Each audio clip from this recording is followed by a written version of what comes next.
নজর রাখবো পরবর্তী সংবাদে। এনাফ ইজ ইনাফ, মহিলাদের উপর আর অত্যাচার বরদাস্ত নয়, এমন কথা আজ বললেন খোদ রাষ্ট্রপতি দ্রৌপদী মুর্মু।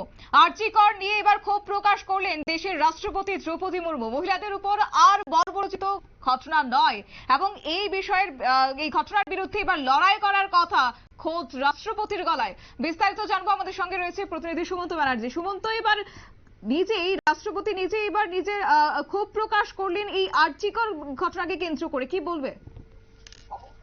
দেখো, রাষ্ট্রপতি বা আর্যিকর ঘটনার মধ্যেই কিন্তু নিজের একেবারে ক্ষোভ প্রকাশ করেছেন। এতদিন ধরে আমরা দেখেছি যে বিভিন্ন রাজনৈতিক নেতারা মুখ খুলেছেন, সমাজের বিভিন্ন স্তরের মানুষরা মুখ খুলেছেন, এবার অবশেষে রাষ্ট্রপতি মুখ খুললেন।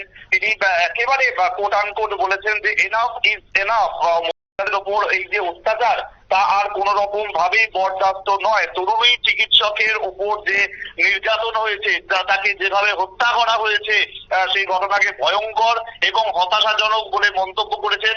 পাশাপাশি ভারতবাসী হিসেবে এই ধরনের যে বর্বরচিত ঘটনা, তার প্রতিবাদ করতে বলা হয়েছে প্রত্যেককে।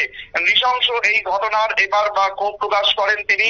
এবং তোমাকে জানিয়ে রাখবো যে ইতিমধ্যেই কিন্তু রাষ্ট্রপতি কারোর নাম নেননি। তিনি বলেছেন যে এমন যখন পড়ুয়া, চিকিৎসক এবং নাগরিকেরা কলকাতায় বিক্ষোভ করছিলেন, তখন অপরাধীরা অন্যত্র তাণ্ডব চালিয়েছে।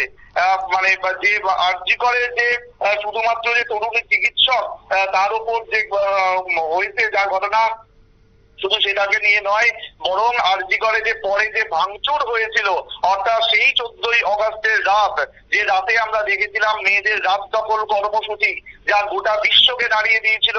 সেই সময় বা যখন প্রত্যেকে পথে নেমে তাদের প্রতিবাদ জানাচ্ছিলেন, সেই সময় আরজিকর হাসপাতালে রাত্রিবেলা দুষ্কৃতীদের যে তাণ্ডব লীলা, যে ভাঙচুর, সেটা নিয়েও কিন্তু রাষ্ট্রপতি নিজের মত প্রকাশ করেন।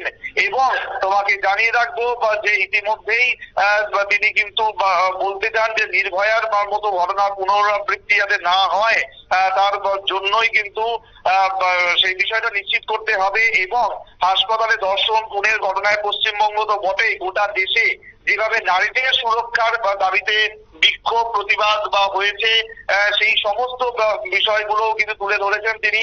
এবং রাষ্ট্রপতি মন্তব্য করেছেন নারী সুরক্ষা নিয়ে। তার মন্তব্য হচ্ছে, আমাদের সমাজ একটি সৎ এবং নিরপেক্ষ আত্মদর্শনের প্রয়োজন। নিজেকে প্রশ্ন করুন, প্রায়শই একজন মহিলাকে কম মানুষ, কম শক্তিশালী, কম সক্ষম, কম বুদ্ধিমান হিসেবে দেখা হয়। এটি অসুস্থ মানসিকতার লক্ষণ বলেই মন্তব্য করেছেন রাষ্ট্রপতি দ্রৌপদী মুর্মু।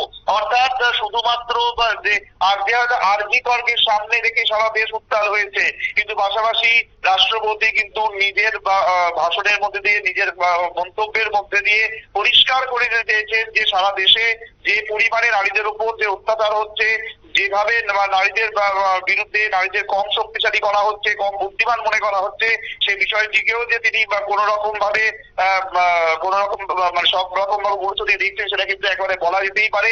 সুতরাং এর বিরুদ্ধেই কিন্তু আজ তিনি ক্ষোভ প্রকাশ করেন এবং ভারতবাসী হিসেবে প্রত্যেককে গর্জে ওঠার তিনি আহ্বান জানান।